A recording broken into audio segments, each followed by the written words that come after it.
आणि नागविणीचं आगमन झालेलं आहे। मी सगळ्या पाहुणी मंडळींना विनंती करत आहे की त्यांनी स्टेजच्या समोर यायचं आहे, कारण सुंदर असं दृश्य आज रंगबिरंगी फुलं जसं काय या बंदरावरती बंदर किनारीला जणू काय फुललेली आहेत।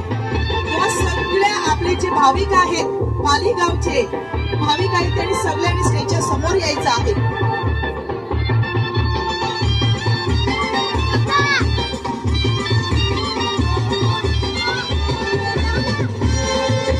सुंदर, अति सुंदर,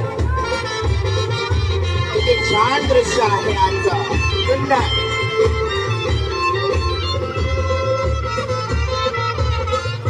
खरोखरच असं वाटतं की आज आपण जोमानं आणि आनंदानं नारळी पौर्णिमेचा सण साजरा करीत आहोत। हो सर, बरोबर तुम्ही बोलात, कारण आज दर्याला सुद्धा उधाण आलेलं आहे, दर्याच्या लाटा सुद्धा उचलत आहेत, कारण आज आणि नागविणीचं आज या बंदरावरती आगमन झालेलं आहे। गेल्या 2 महिन्यापासून हा समुद्र जसं काय एकदम खाली होता, आज तो सगळ्यांचं आपल्या सगळ्यांचं स्वागत करण्यासाठी आपल्याला आव्हान देत आहे।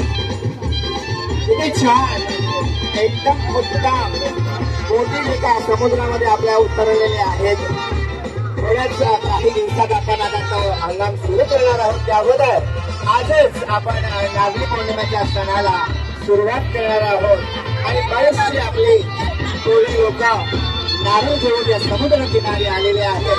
आता थोड्याच वेळात सर्व संपूर्ण नारळ समुद्र